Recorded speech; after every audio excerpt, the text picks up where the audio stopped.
Greetings, everyone, and welcome to another edition of the Red Pill Diaries. And I have a special treat for each and every one of you. This guy, I've been listening to him do a breakdown of what's going on in Thailand and in Asia, and also with the Israeli conflict and the European conflict that's going on right now. And I think he does an excellent analysis of everything. So I'm glad and proud to welcome Brian Berletic to the platform. How's it going today, Brian? Well, first of all, thank you so much for having me on. It's an honor and a pleasure. And I caught you in your conversation with Carl Zahn. I was just blown away by, I mean, obviously Carl Zahn, but just the understanding that both of you have of geopolitics. It was just so refreshing. So I was more than happy to come on when you asked me. Okay, well, let's get started, Carl. Brian, what is going on right now? We see that Joe Biden seems that he's out to lunch, and so I think there are people behind the scenes that are making these policy decisions that are jeopardizing the entire planet at this moment. We saw yesterday that the United States allowed strikes on Russia. We see today there are reports now. Even Hal Turner has reported that the UK has allowed storm shadows to strike up in the Kursk region, and we had the NATO commander saying that he thinks that it's about time for that to happen. And then you have Joseph Borrell saying that all European nations to follow suit, even after the Russians' warning. Where are we headed and what is going on? Well, you're absolutely right.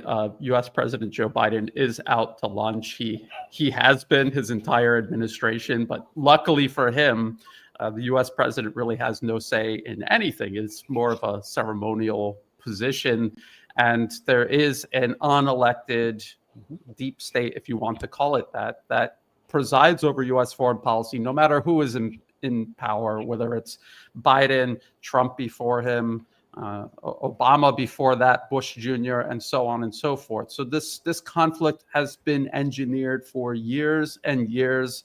It was just a matter of coincidence that President Biden was in office when it was launched, and bringing us up to speed to where it is right now. Yes, the United States, and this was inevitable, and many people following this had warned that if there is something the U.S. can do to escalate against Russia, they will eventually do it. It's just a matter of inching their way across these lines little by little.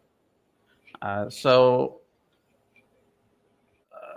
some construction outside, so if it seems like I'm distracted, that's the reason why. There's all kinds of noises here. It's morning time here, so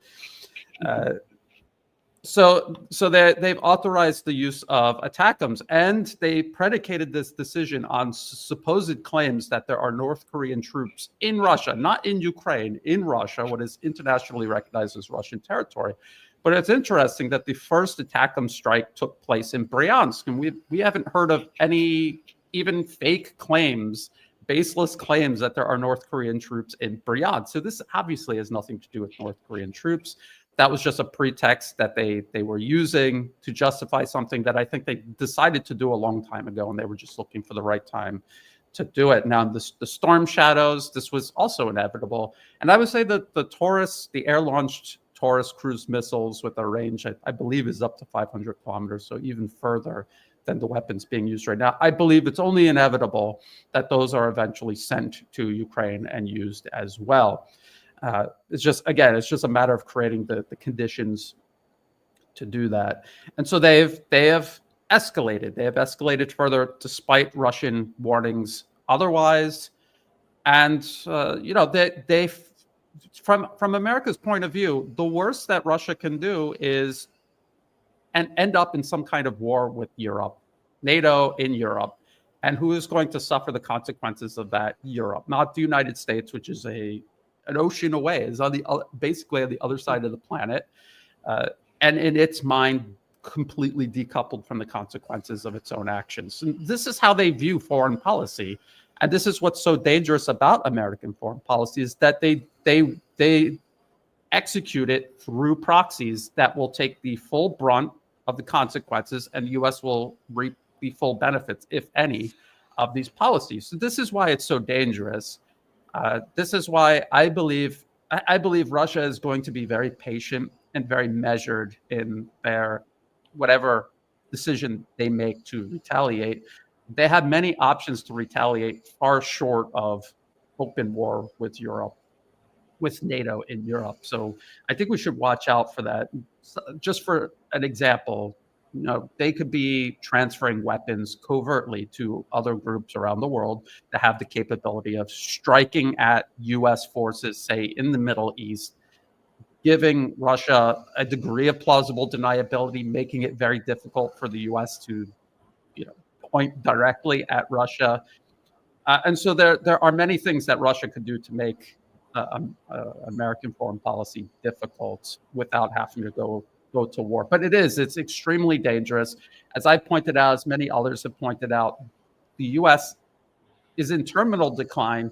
They're becoming increasingly desperate, and as they do, they will become increasingly dangerous. Well, Brian, why is it that the onus is put on the victims all the time not to escalate? Because I hear a lot of pundits say, well, Russia should be very calculated and not escalate.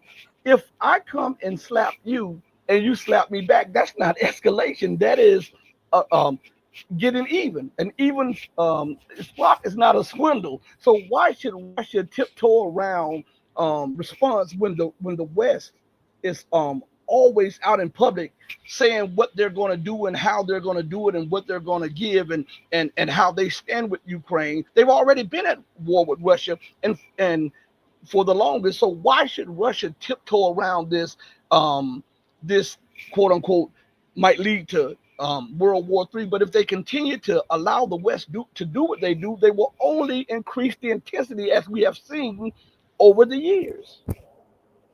It's a good point, and this is the one advantage the United States has. It doesn't care. It doesn't care about the rest of the world. It doesn't care about the consequences of its actions. The people, the interests making these decisions feel completely insulated from the consequences of their actions. This is the reason they are using proxies in the first place, so that they themselves don't ever have to face these consequences. And so it does, unfortunately and unfairly, become incumbent upon Russia, China, Iran to exercise responsibility, to be the mature actor in this growing, I would say, global conflict. But also because they're thinking long term. They're thinking about a much bigger picture. Ultimately, Russia will get its revenge. China and Iran will get their revenge because in the long term, time is on their side. They are going to prevail victorious in this contest. And the United States is eventually going to end up it's really hard to tell what will happen to the United States, but this concept of continued American domination over the entire world, this is over, and it's just a matter of time. And so Russia, obviously, they want to retaliate, but they will retaliate by simply winning in the long term. That will be their retaliation. That will be their revenge. And just to give viewers an example of this, look at the long game Russia played in Syria. They intervened in 2015, and they began bombing the supply lines from NATO to ISIS and Al-Qaeda all across Syria. And this cut these militants off and allowed the Syrian Arab Army and its Iranian and Hezbollah allies to move in, encircle them, and eliminate them, wipe them out. And at the time, the United States used Turkey, again, as a disposable proxy to directly attack Russian forces. There were incidents where Turkey actually shot down a Russian warplane. And then the militants Turkey was arming and backing ambushed the rescue team. And there was huge outcry from, many people, say, like in the alternative media, people from the region who were just outraged, and they wanted immediate revenge because there's something emotional. You demand justice. You want retaliation. You want the satisfaction of seeing these bad people pay for what they did. But Russia did nothing. They really didn't even rhetorically attack the Turkish government or President Erdogan.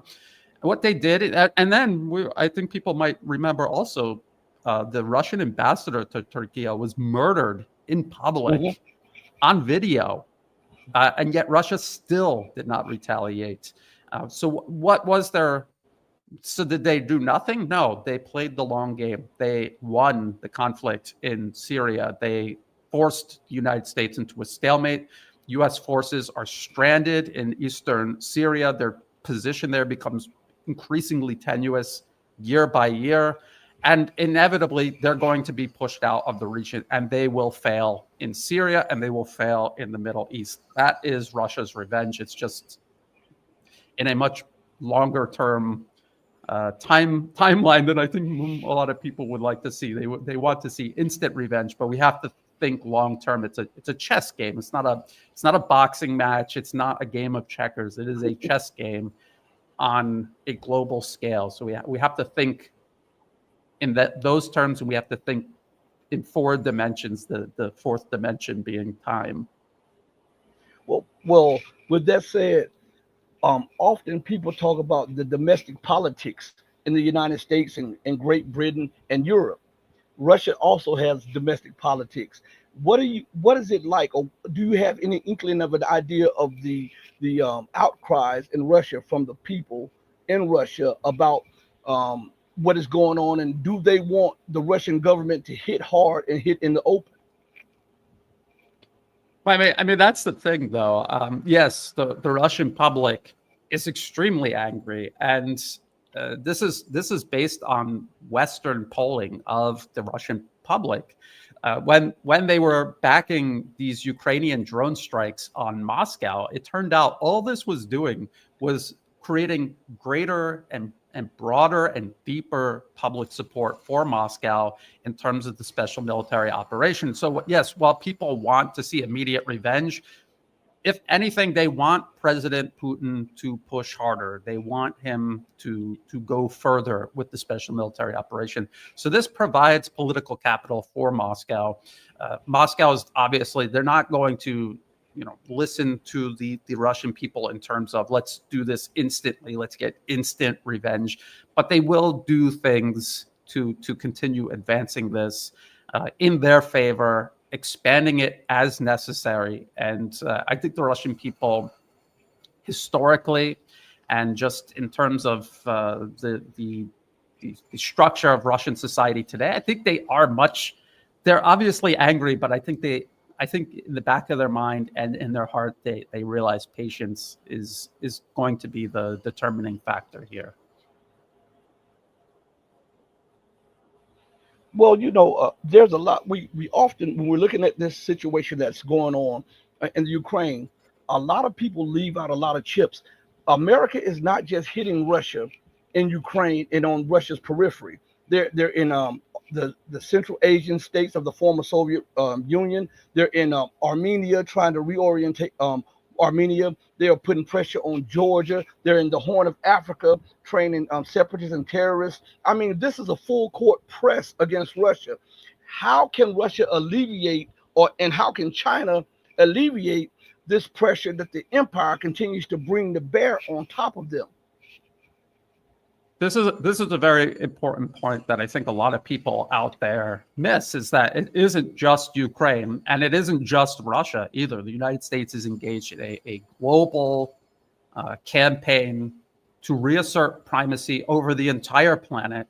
It is targeting Russia in Europe, Iran in the Middle East, China in the Asia Pacific region. And if you track U.S. intervention and interference all around the globe, you will see that it forms an arc going through all of these countries and regions you just mentioned, including here in Southeast Asia, where I'm based. And this is actually what got me started with doing geopolitical analysis, doing articles and videos, because I was trying to raise awareness of U.S. interference here in Southeast Asia. So it is a full court press. It is, and if we look at U.S. policy papers like the 2019 Rand Corporation paper titled "Extending Russia," look at the table of contents. It is literally targeting every area along Russia's periphery, but also in the Middle East, also across Africa, in every possible way, putting pressure on Russia, forcing them to extend themselves to react to these provocations in the hopes of precipitating some sort of Soviet Union style collapse. And they are doing the exact same process against China. And this includes backing armed groups in areas Russia or China are cooperating with. For China, building infrastructure projects.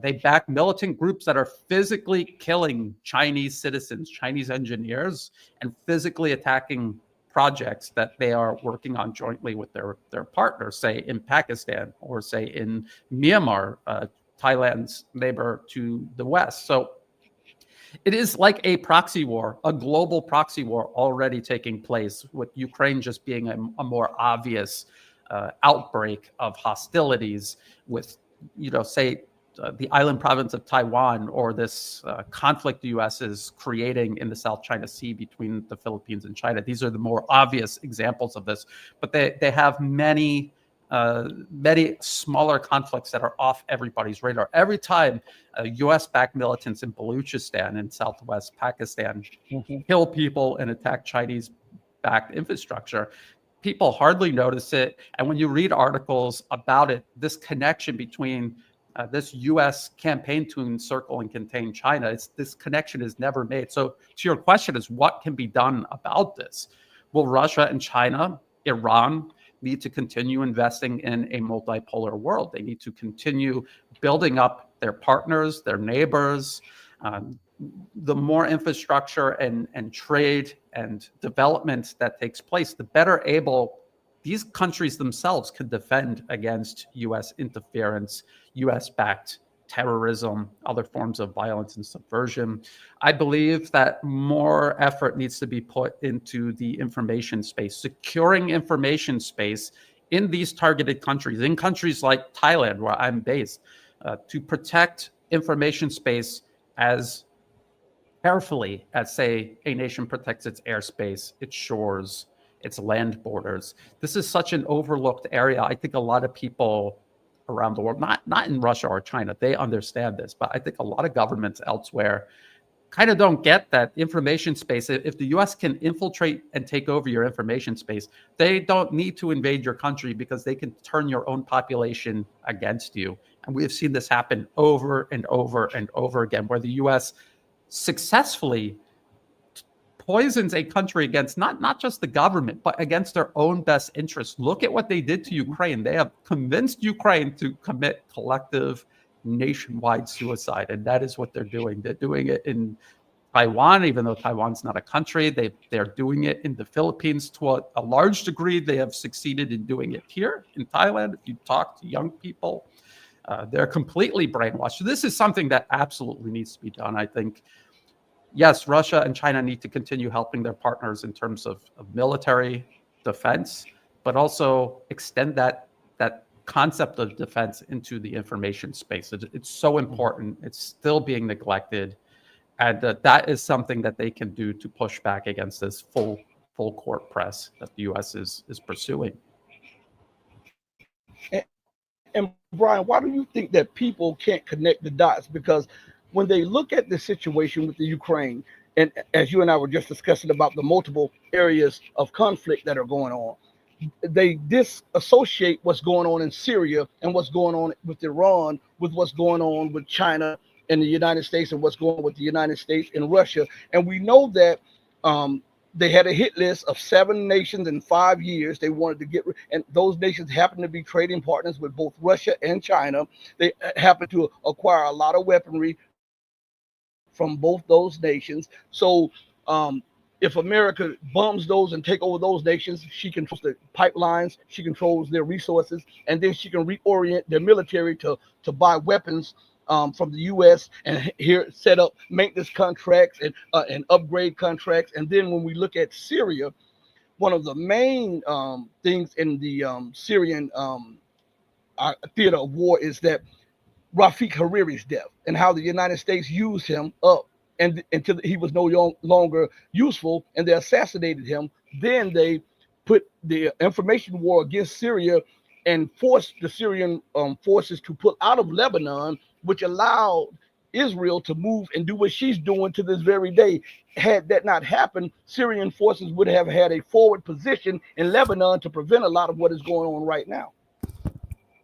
Well, I think number one, most people can't make the connection because it's a huge concept to wrap your mind around, and maybe sometimes you or I, we take for granted that we understand this and see this clearly.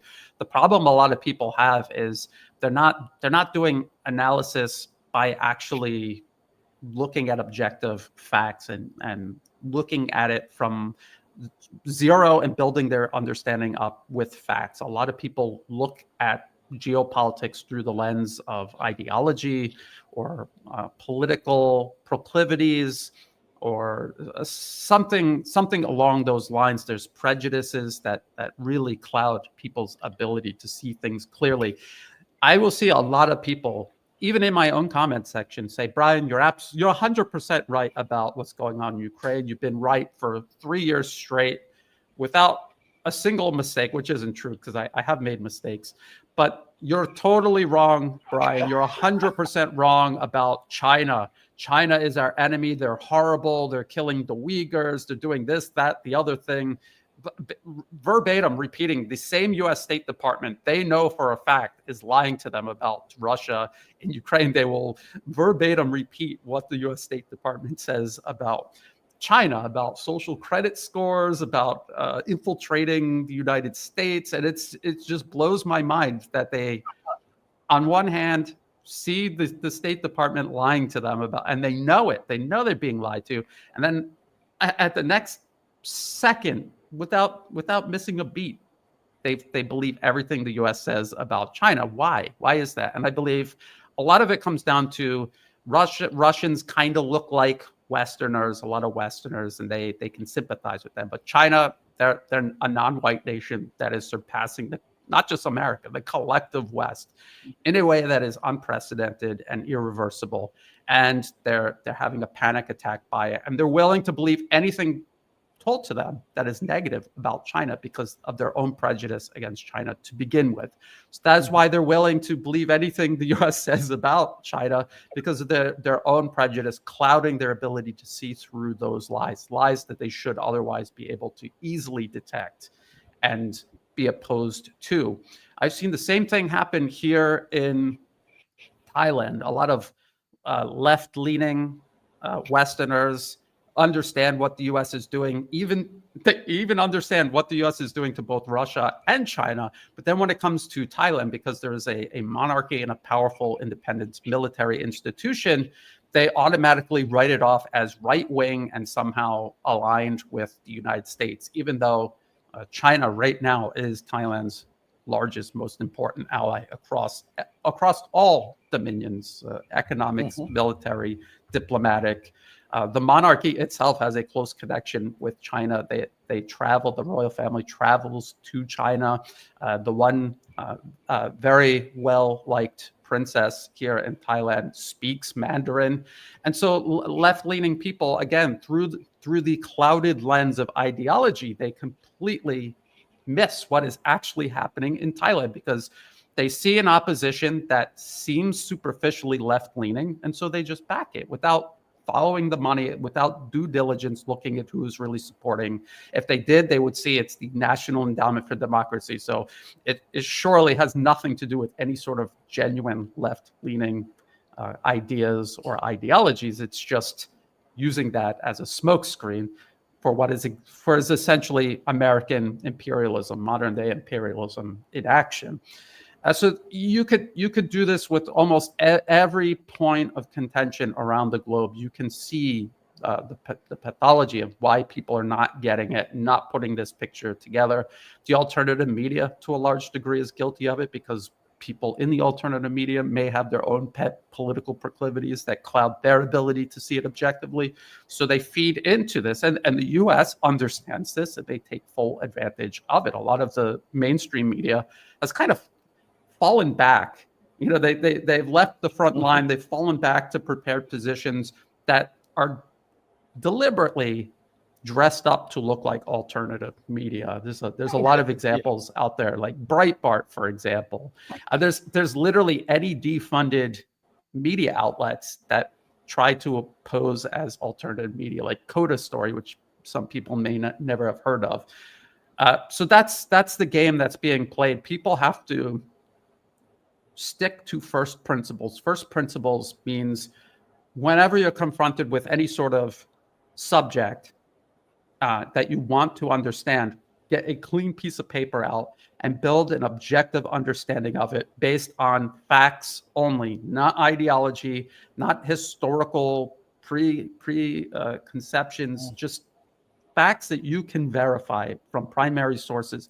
Build up your understanding of it, no matter how badly it chafes against whatever personal prejudices you might have.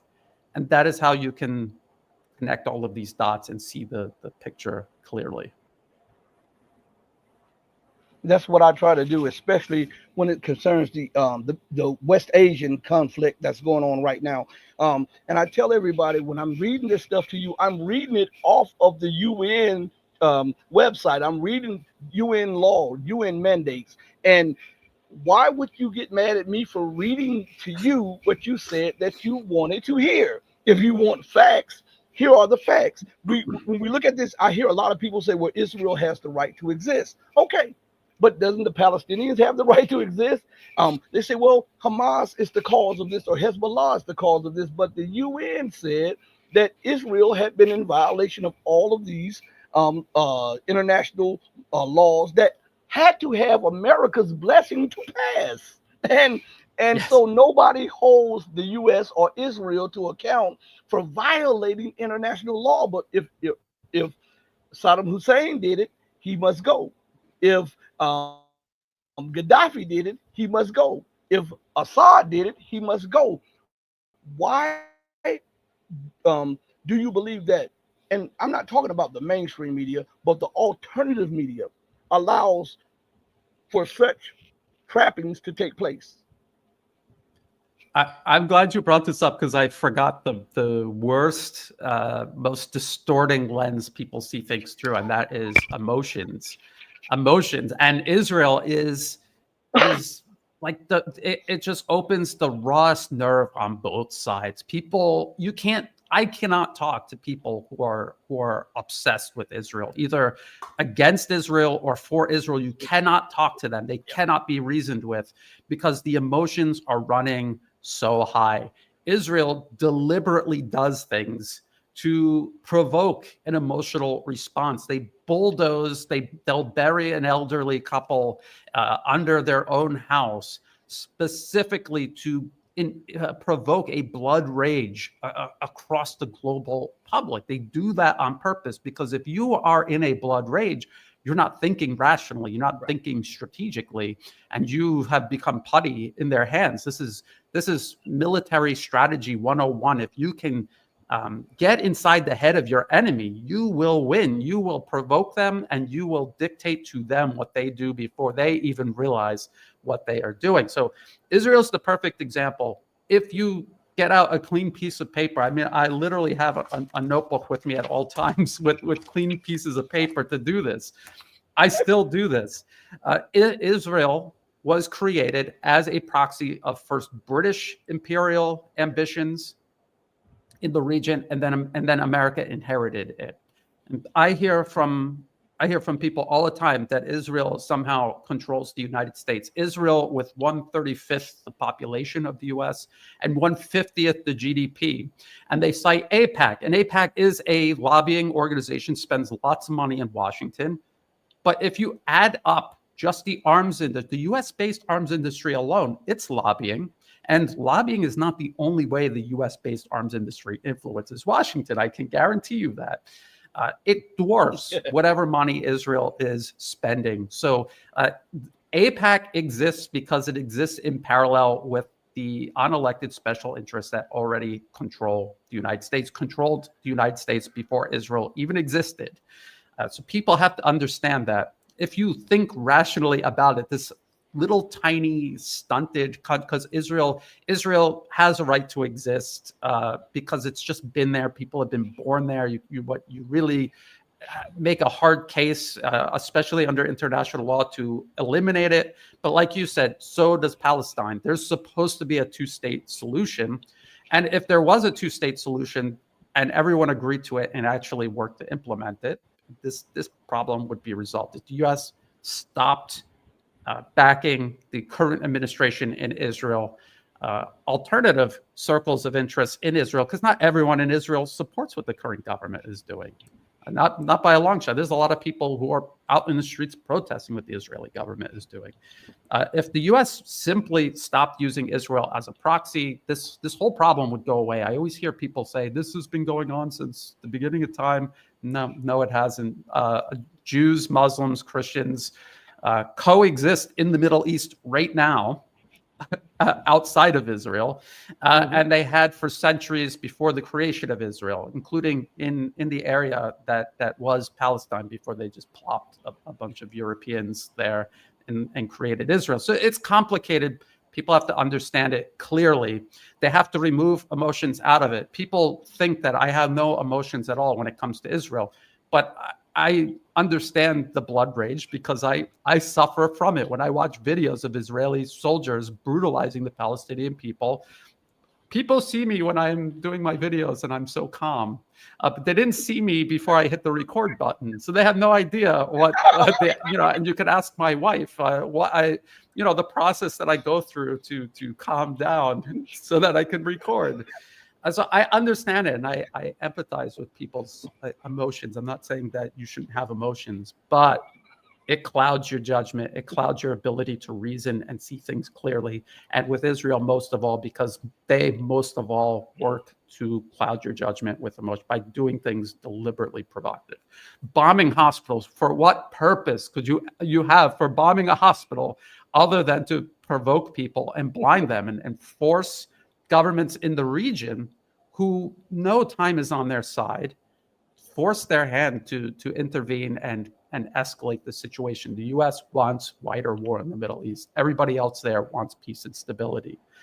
So this is a huge problem, and I guess I could talk about this on and on. You could already see in the comment section people trying to argue that somehow this tiny little country is somehow controlling the United States, that Americans were just these peaceful people who just wanted to do the best for the world until Israel came along. And it's just so unreal.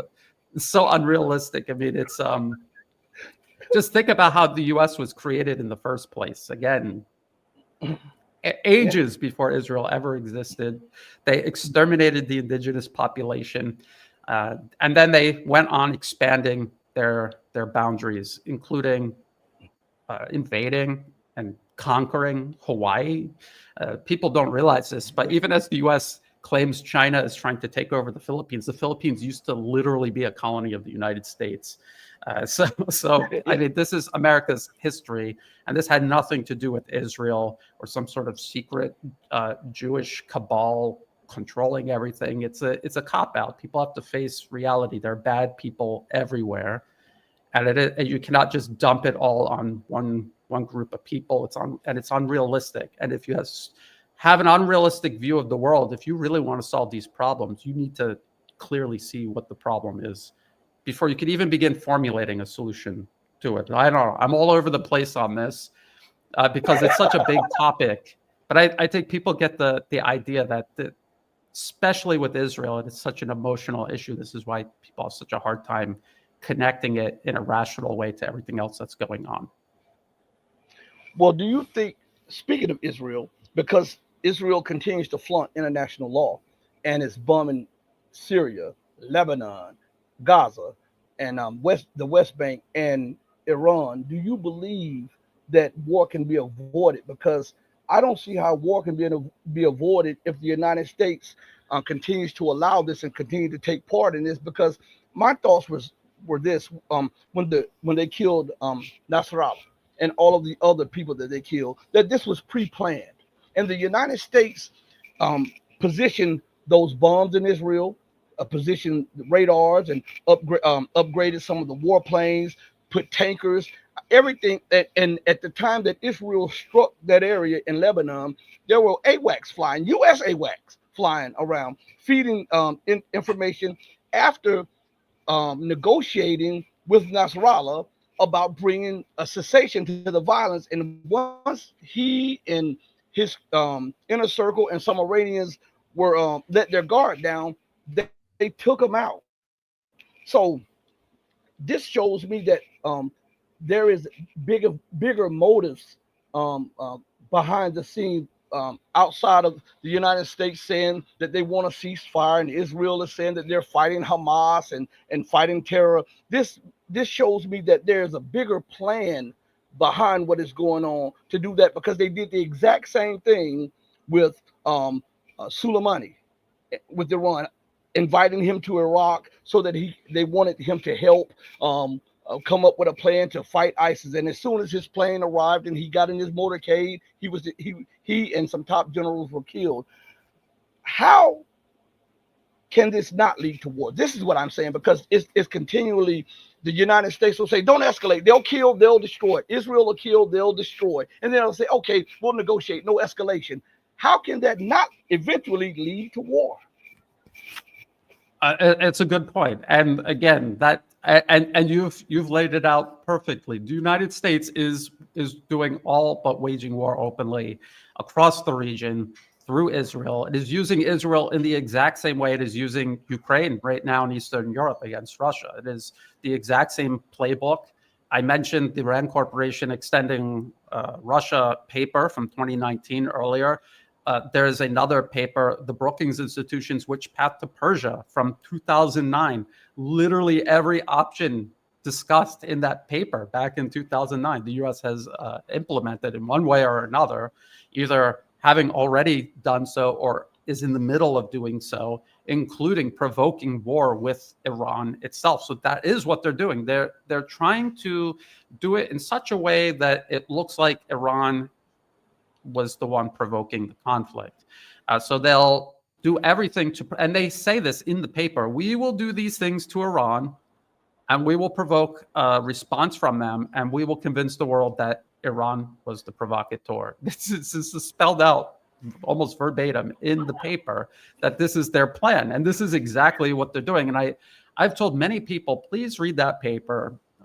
I send it to them often. I ask them, have you read it yet? And they say, no, I have not read it yet. So you have to read this paper. It's such an explicit step-by-step explanation of not just the U.S. playbook against Iran, but just the U.S. playbook in general, the way they go about manipulating, provoking, coercing nations around the globe, including their own allies, to get what they want, which is primacy. They see Iran in the region as a near peer competitor that needs to be eliminated because it's preventing the U.S. from absolute impunity over everyone else in the region. They're doing the exact same thing to Russia in Europe. They're doing the exact same thing to China all across Asia, from South Asia to East Asia, and everywhere in between. So this is, and again, again, for the people in the comment section who insist that Israel is running U.S. foreign policy, it's because they're only looking at Israel and they're not looking at, say, Ukraine and Asia. Is Israel also interested in taking over Asia and China? No, this is the U.S. trying to assert primacy over the entire globe. If you only focus on one region, you will be blind to the bigger picture of how this all fits in. So yes, with Israel, they're trying to provoke a war. Israel will take the full brunt of the consequences, just as Ukraine is in Eastern Europe. But to a greater extent, even U.S. allies in the region will take the brunt before the U.S. faces any consequences, just as Europe is taking the brunt of the consequences of the conflict in Ukraine. And the U.S. is profiting from this. Every step of the way, they're profiting from it. But ultimately, and people will ask, just like they ask with Russia, why is Russia putting up with this? Why are they so patient? Why don't they retaliate? Iran will retaliate in their own way. They do not want war. Time is on their side. Every single year, they get stronger. The position of the U.S. in the region and around the world gets weaker the only way Iran can fail is if they fall into the trap of some sort of war fought sooner rather than later. And China is going through the exact same process in the Asia Pacific. All of these provocations, including within China's own borders, they know that time is on their side. If they react to it now, while the U.S. still has tremendous military and economic strength, the consequences will be much graver than if they wait as long as possible before reacting. And I believe Russia felt the same way, but they had no choice because Ukraine is right on their border. The U.S. has already turned a country on their border against them, Georgia, armed it, had the country attack Russian forces, precipitated a dangerous war, and Ukraine was a follow-up, but just on a much more massive scale. They had really no choice but to address it sooner than later because the timetable for the U.S. was this conflict with Ukraine was going to happen sooner rather than later if Russia didn't act. And the U.S. is trying to create the same sort of conditions vis-a-vis Iran and China. So it is a constant battle of dragging it out for as long as possible and preparing to respond to it if that's no longer possible. And Brian, my take on that goes even a little further. I don't think it's just the United States alone. I think it's the United States and the UK. Every escapade that the United States is on, the UK is on that same escapade. And I think they both want complete dominion over the planet Earth. And they're willing to push the world to thermonuclear war. And they'll blame any and everybody that they can to demonize them in order to justify their aggressive policy towards other. Because remember, it was the Brits who established the color revolutions and established these sheikdoms and fiefdoms in the Middle East, and who came up with hobbyism. They often talk about extreme Islam. Well, we know through history that it was the Brits who came up with hobbyism, and it was the Brits who helped to put the House of Saud into power. And we know that that he who controls the money controls the policy. And Britain has not one gold mine in the UK, and yet it controls the gold trade on the global scale. So they have to be in tune with the empire as a military force. I think they don't get enough credit for imperialism as America does, but these are one and the same, and they have the same objective, because if one loses out, both loses out. And I think that they see the end of their international rules-based order over the near horizon. And I think this has freaked a lot of people in power out, and they're throwing any and everything up against the wall to try to see if something will stick to buy the empire just a little more time and power. What do you say about that, Brian? Absolutely. I try to use the term collective West as much as possible rather than just singling out the United States, because I think it's a conglomeration of imperial ambition. And if you look at the rise of the U.S. geopolitically, it really was just it inheriting British and French imperial ambitions around the globe. Think about the Vietnam War. This was originally a French war that they were losing, as usual, and the U.S. intervened because they wanted to reassert, in general, Western control over Southeast Asia. The British in Myanmar and also Malaysia, they have a very long history, colonial history here, and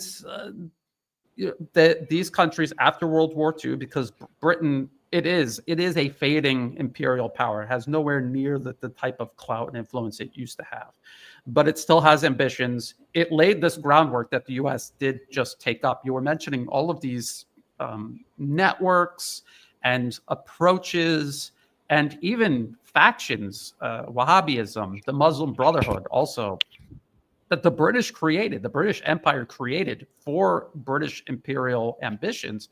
The U.S. took this over and they are using it. They're involved in Myanmar, for example, which was Burma, a British colony at one point. And yes, it's primarily the U.S., but the UK is still heavily involved. Everywhere you see the U.S. NED, the National Endowment for Democracy, USAID, you will see UK aid.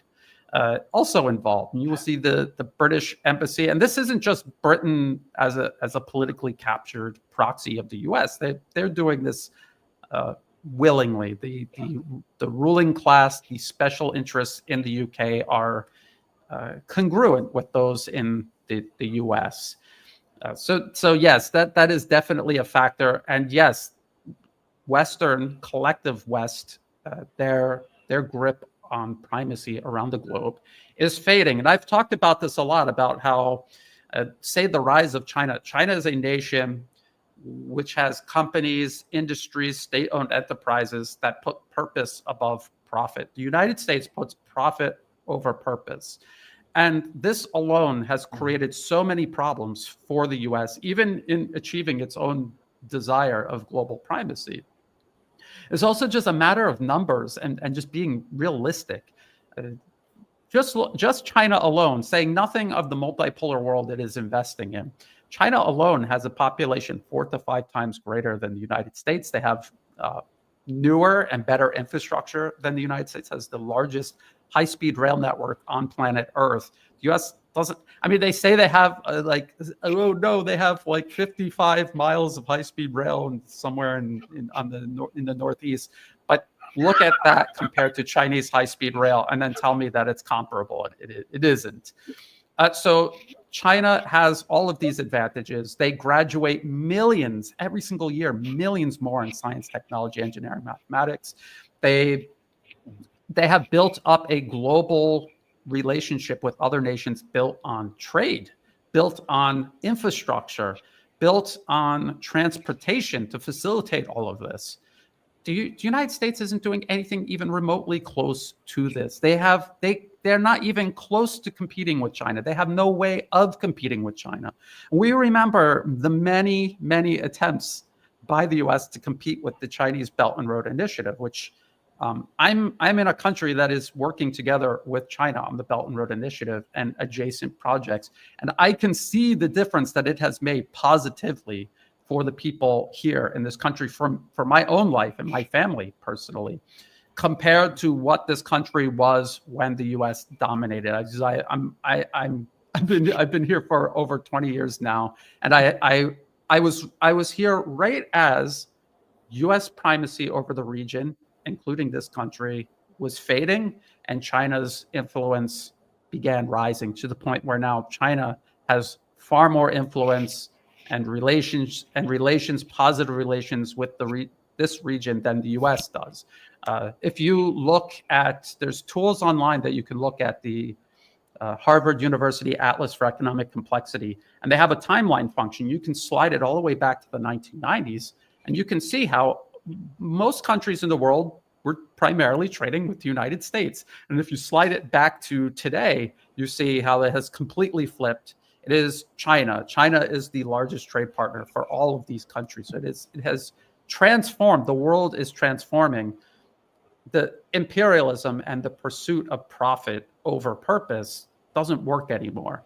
It was only feasible because of the vast disparity between the United States and, before that, the European empires and the rest of the world in terms of economic, military, and technological power. But military, economic, technological power has now proliferated around the globe. It has evened out. And as it evens out, the balance of power is going to begin evening out. And then it's going to tilt in the favor of the majority. And unfortunately for the West does not constitute a majority around the world, not even close. The United States is like a single-digit percentage of the global population. So why should they hold primacy over the globe? It does, just rationally at face value, makes no sense. And then when you start looking at the facts of how power is shifting, it makes even less sense. So yes, they're going to throw everything they can at this. Unfortunately, and what I fear is they are so desperate to prevent a world where non-white, non-Western nations hold primacy over the globe, as they should, since they are the majority. They will do everything, including just burn everything down and hope to be king of the ashes. This is what I worry about. And this is what I see signs of them preparing for. For everyone who didn't hear what Brian said first, Brian let out a little joke that I hope most people caught when he was talking about the Vietnam War and how it began. About it was a French war, and he said that they were losing as usual. and and so I don't know if you guys caught that, but I did. But also also Brian, um, everywhere China is, they are trying to destabilize the area. And as you said before I go deeper into that, um, the United States and the UK, they want to continue with their primacy over the whole entire planet. But one should ask the question: if we are interviewing people for heads of corporations or for high up jobs, you look at a track record, right? And so one would ask, okay, what since you were the leader of the world, where is the world right now? And so that would be a condemnation of their leading any further because we stand on the precipice of all out thermonuclear annihilation right there. Now, if we look to Northern Africa, we look to West Asia, just that alone, we can see that everywhere China and Russia are making inroads, there's an influx of terrorism, instability, and all of that. Why hasn't China and Russia acted more forcefully to secure those regions? And what I mean by forcefully, not forcefully confronting the United States, but empower, like arming those nations to rebuff any influx of terrorism or um, unwanted guests, as with the United States and Syria. Why are they reluctant to do that? Like Russia is allowing the U.S. and the EU to set up shop in Armenia. I don't. I'm trying to because people ask me that a lot, and I want your take on why they haven't acted a little more forcefully and a little more strategic in terms of stopping the assassinations, the bombings, the terror attacks, which destabilized the Belt and Road and the Eurasian Economic Union. This is a really good question, and I don't have a definitive answer. But what I suspect is it's a matter of practical limits. In other words, I think a lot of people take for granted America's ability to project military power, both conventional and unconventional, including backing terrorism all around the globe. I think they take for granted the vast global network the U.S. put in place that enables them to do this. And it's the ultimate irony because the United States will say China is such a huge threat to global peace and stability, but then out of the other side of their mouth, they will talk about how great it is that China is not developing the means to project military power around the globe. They don't have a massive strategic air command like the United States does. They have a very limited number of heavy lift aircraft, and that's because China is a huge country, so it's more about moving things around in their own country. They don't have a global spanning navy. Their military force, including its navy, is confined primarily to China, as all militaries should be. And this is a matter of principle for China itself. Does not want to create a global spanning military if they don't have to. Same goes for Russia. For Russia to send troops to Syria, intervene in Syria, because a lot of people said, why didn't Russia intervene in Libya? It's physically impossible for them to do that. They don't have the means to move military power from Russia to Libya.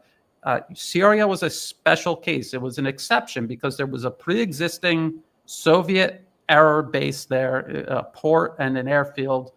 And they were able to mobilize that and use that. And luckily for them, they were fighting U.S. proxies who were terrorists, Al-Qaeda, ISIS, who lacked the means to defend against modern military air power. So even just a little bit of Russian military aviation was enough to tilt that conflict in the favor of the Syrian government and its allies.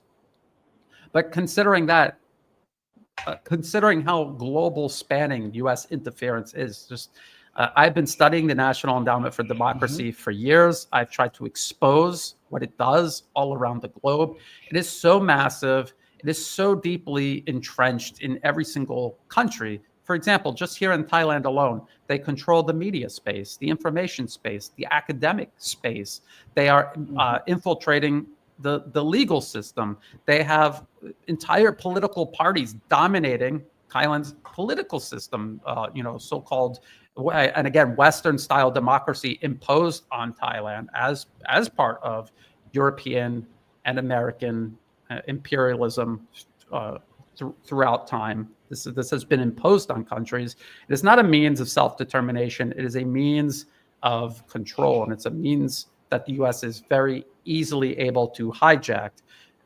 So for Russia and China, this is a huge task to roll all of this back. I have been advocating and hoping, and this is what I dream about waking up to and reading in the news, say a BRICS initiative to secure their collective information space against, say, US-based social media platforms, National Endowment for Democracy funding of media groups across BRICS and its associate members. I would love to see a genuine attempt to, and think about it, if any country did this to the US, they would call this political interference. They would probably consider it an act of war. We can already see what they have done by just baselessly accusing nations of this, baselessly accusing Russia of interfering in their elections. How much they've justified doing by just claiming that without evidence.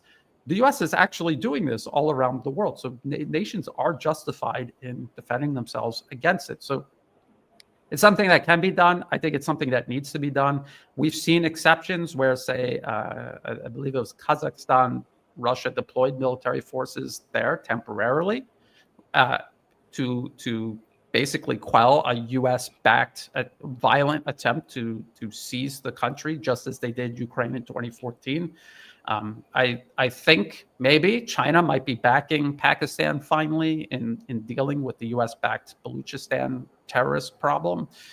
There is this ongoing conflict in Myanmar that China has been trying to mediate and end, but maybe, incrementally they may have to deal with it more aggressively, just like Russia has been trying to do in Ukraine.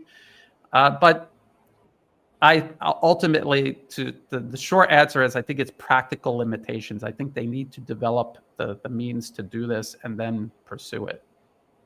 But Brian, well, I want to ask you something pertaining to China on this matter. China is not really sitting back, but they're watching what is going on with Ukraine. And they're seeing how America is strategically surrounding China, Iran, and Russia. What do you think their next move would be? Because China, when we look at the presidential elections, Trump has some people who do not like China, and it doesn't. And like you said, we know that there are powers behind the scenes that control this.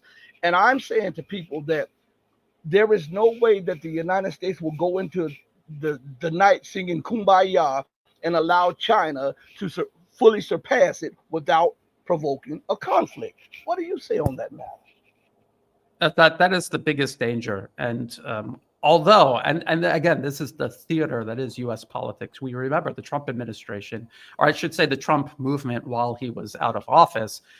They would refer to U.S. President Joe Biden as Beijing Biden. I don't know if people remember this or recall this. This was kind of a campaign almost.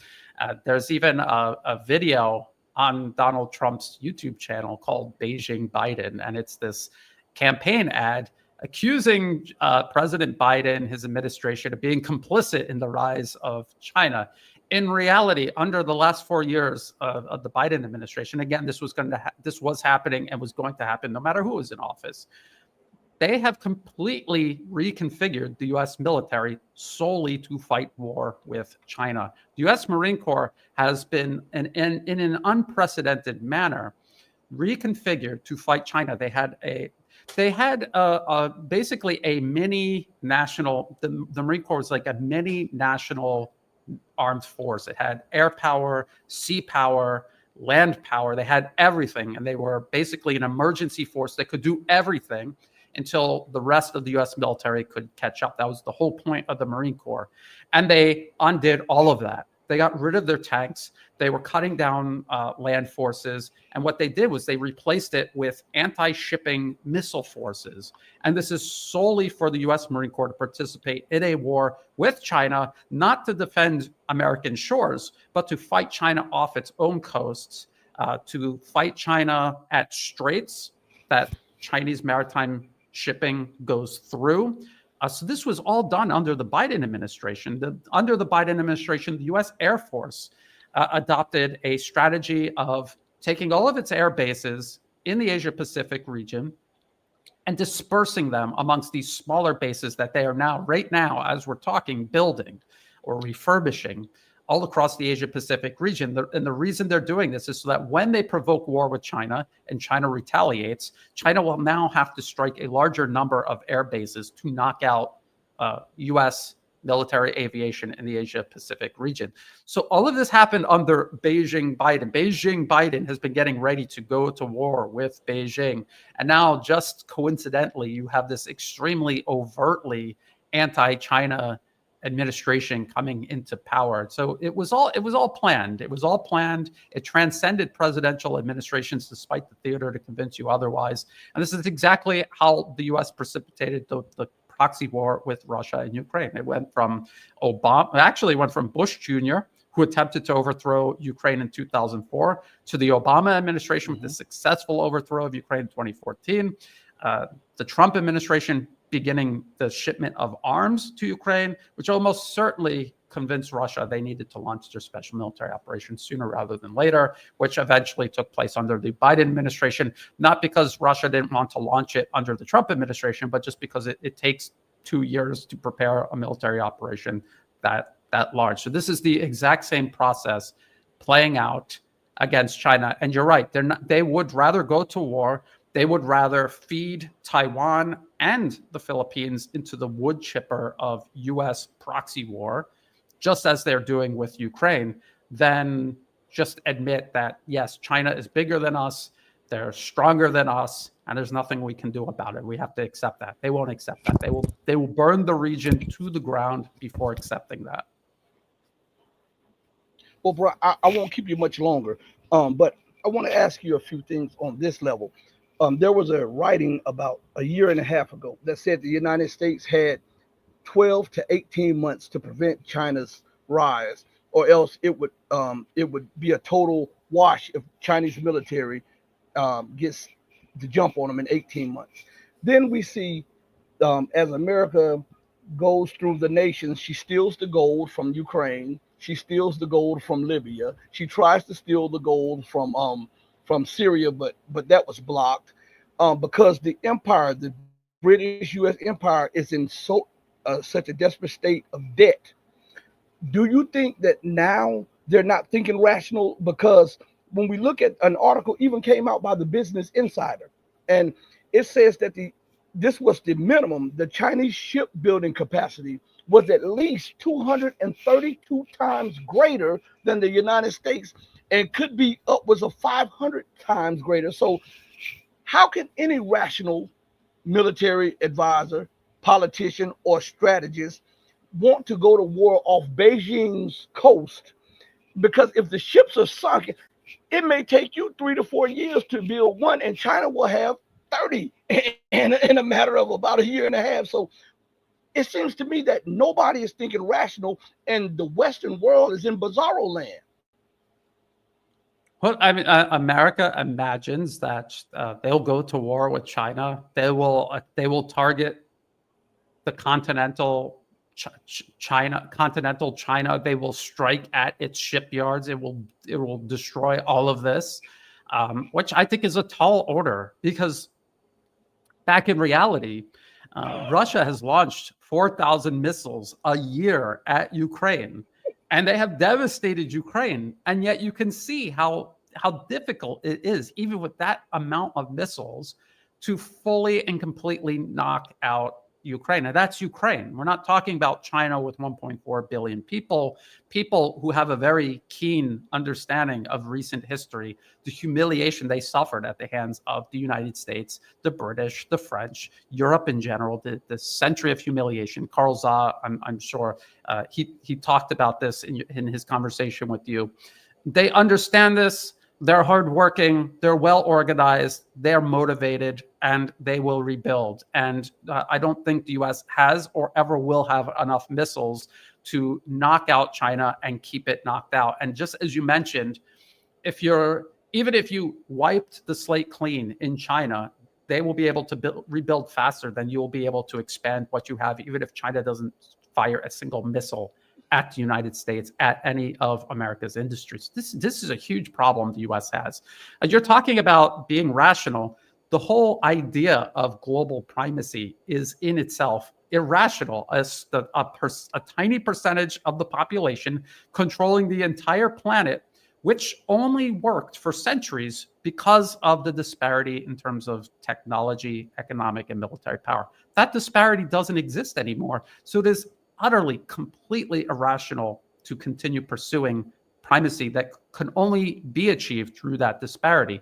I think in their mind, they think they can reintroduce this disparity by, say, collapsing the Chinese economy, waging a limited war, strangling Chinese maritime shipping.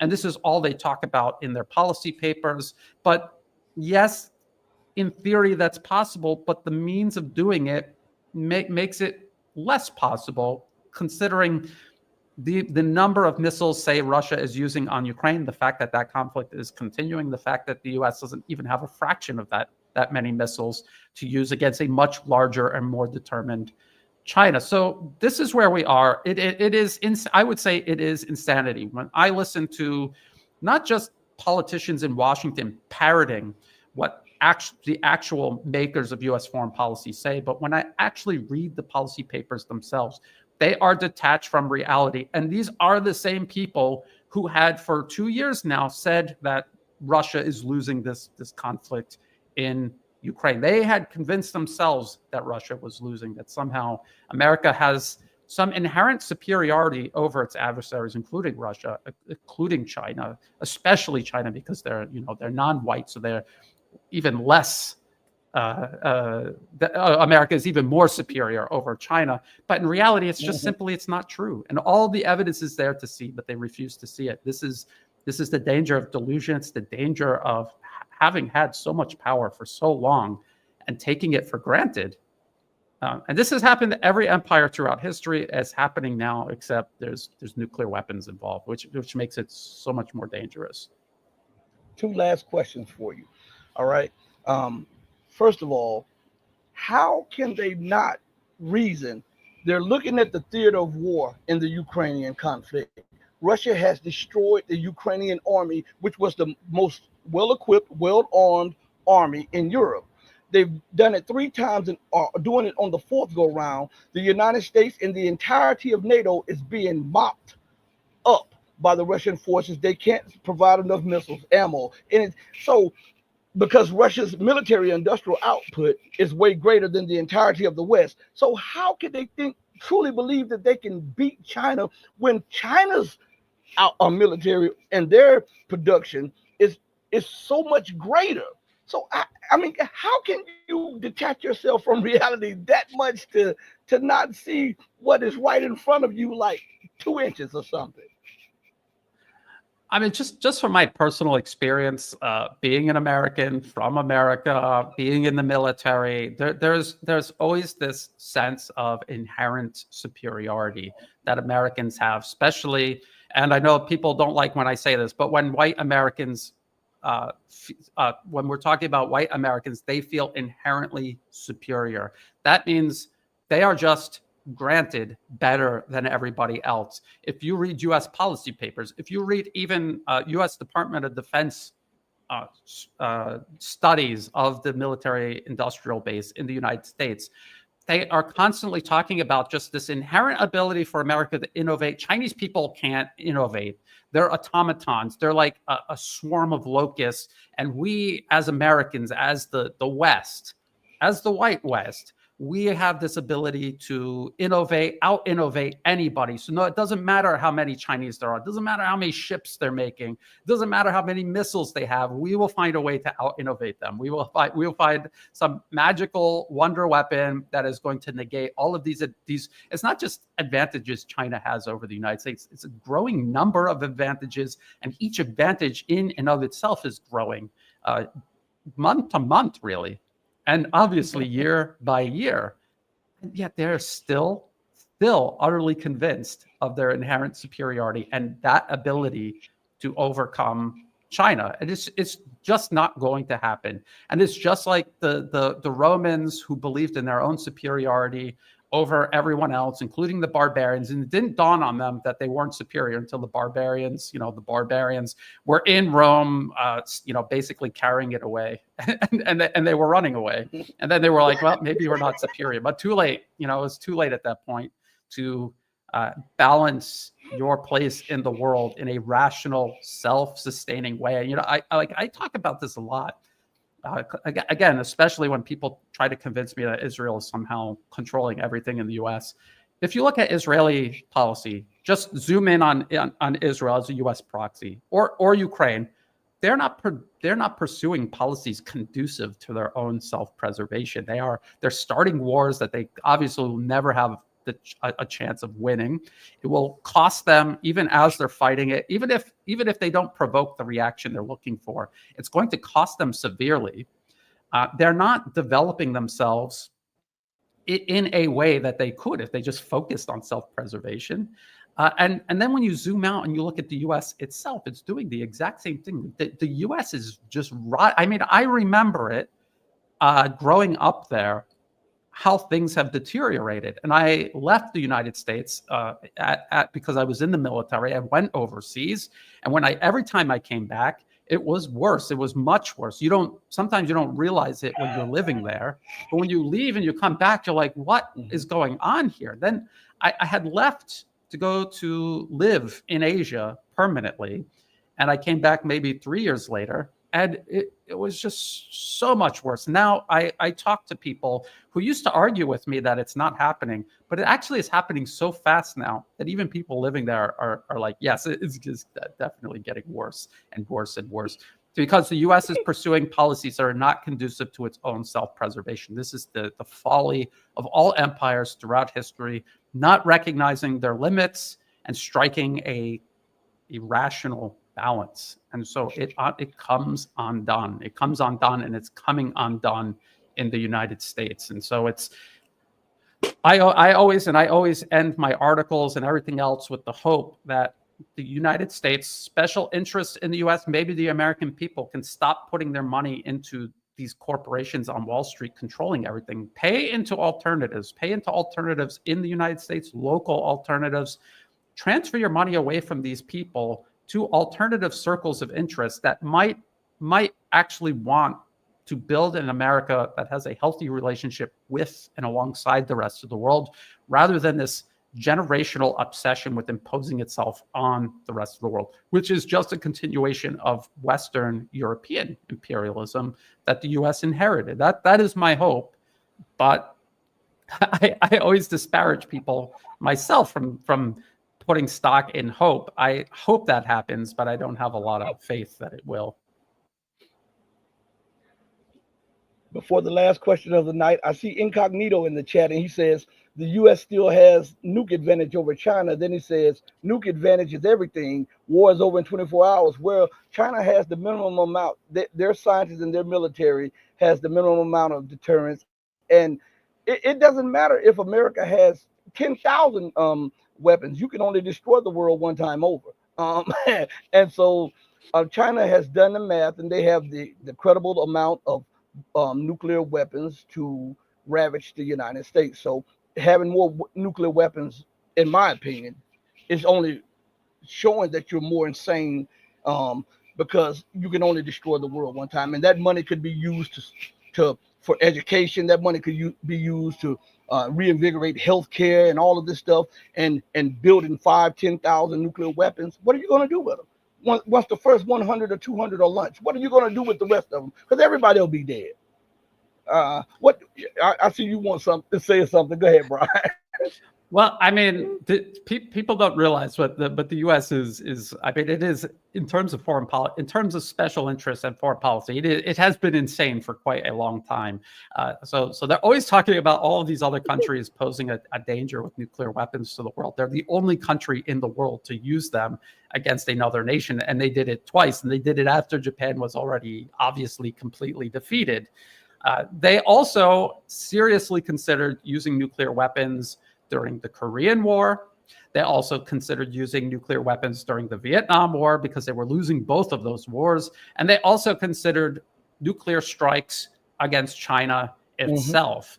And that's when they had a complete, like, it wasn't a nuclear advantage in terms of we have more warheads than they do. They didn't have any nuclear weapons. And they were considering striking China. And China at that time said, well, if they're going to do this, we need to disperse industry and everything. We have to make sure that if they nuke us, we will be able to rebuild and we will be able to come back even stronger. And that's what they did. They decentralized all of their industry to the point where there wouldn't be enough nuclear weapons to hit it all and destroy it all permanently. And so even at that time, when they had a complete nuclear advantage, they weren't really able to do it. They weren't able to justify it. Now China has nuclear weapons and they have the means of destroying every major city in the United States. So what will the US achieve? Does the US think somehow that between a nuclear exchange, America, the way it is, the way American society is right now, that somehow they will emerge stronger than China if both countries level each other's industry and cities? Do they actually really believe they will come out stronger? I don't think even under that scenario they will. So I don't, I mean, again, just as you say, it doesn't take that many nuclear weapons to create utter devastation. So maybe the US has more nuclear weapons than China, but China has enough nuclear weapons. So Hmm. it's a fight that shouldn't be fought. It shouldn't even be considered. It's completely insane. And the fear is that the US is actually that insane. China is not, but I think they would definitely retaliate. I don't think there's any doubt. Even in America, like I maybe, maybe they're waiting to provoke something because they're still busy trying to build deeper bunkers or something. I don't know, but it's a lose-lose situation. If you use nuclear weapons against Russia or China, it's a lose situation. Mm. And in closing, last question: how long do you think that the Western Empire has? Because the debt is astronomical, and there's no way that you can be. There's an old saying: "He who defends everywhere leaves himself exposed at home." How can you maintain your society pumping all of the money out through your tentacles, trying to maintain empire when everything at home is falling apart? That's it exactly. You can't. There's no way to do it, and the U.S. clearly isn't able to do it. They are overstretched. It is a slow and steady incremental collapse. What the multipolar world is trying to do is manage this. They're managing it in such a way that the U.S. is never able to justify the type of cataclysmic conflict that they want to kind of. It's like you're playing a game with a child and they lose and they flip the board over.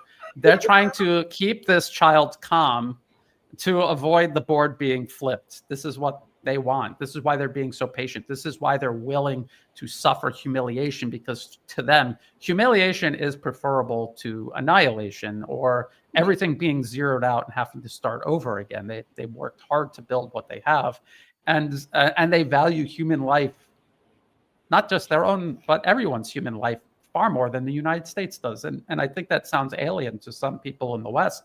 But if you live here in Asia, you never hear people here talking about, oh, the Westerners, oh, the Americans, even when they're doing horrible things to this region and people are angry, they're conscious enough to direct it at the government. They don't hate the American people. The American people, however, are easily convinced to look down on and hate everybody abroad. And I know that there's exceptions, because my audience, I'm sure your audience, is primarily Westerners in the West. So there are a lot. Thankfully, there are a lot of exceptions to this. But unfortunately, there's a lot more who are not exceptions to this. So as to how long this is going to take, I have no idea. I would have thought that it would. I mean, we're seeing things happening now that I thought we would have to wait 10, 20 years to see. And it's happening now. It's happening very, very quickly. But to make a prediction as to how quick this will happen, I don't know. There's always the chance that something goes wrong for the multipolar world, or something goes right and it accelerates. Something goes wrong, it slows down. The West is able to reassert itself somewhere. Anything is possible. People have to remember, you and I, we're just going off of information that we can find. with our internet connections. I don't know about you. I'm accused of being a Russian agent, a Chinese agent, but I'm not actually an agent of anyone. Nobody's passing me secret information. I have access to the same information everyone else does. So there's things that I can't possibly know, and I cannot assume anything about. Even the conflict in Russia, with Russia in Ukraine, a lot of people have continuously been hopeful that it'll be done this year, next year. It would be done in a year. It would have been done in 3 weeks, or as the collective West likes to say, 3 days. But I always felt that it could take years, and I think it could still take years for Russia to achieve what it needs to achieve in Ukraine. Just like with Syria, even when there was this very clear juncture where things turned in Syria's favor, it was obvious that this would drag out for years and years and years, because the US would never give up. Even if they had to just freeze it by occupying eastern Syria, that's what they would do. This is what they will do in Ukraine. This is what they'll do in the Asia Pacific region. They will drag this out for as long as possible, if for no other reason, spite. But also because they think in that window of opportunity, they could create the conditions to reassert themselves. So unfortunately, yes, it's happening faster than I think, but I still think we're in for a long ride and a bumpy ride. Man, thank you so much, Brian. We got to bring you back on the platform. As always, you kick butt. so is there any important words for everybody out here? Well, no, just thank you so much for having me on. Again, I'm so glad that I came across your channel. You're doing excellent work. If people just wonder what they can do now, just as individuals, you feel overwhelmed by how big these problems are, and you look at these huge corporations, but just think about the alternative media itself. Supporting alternative media is a small thing that everyone can do to tip the balance in their own favor. Think about how much progress we have made as an alternative media. I have no idea how long you have been doing this. I've been doing this, again, since I got out of the Marine Corps.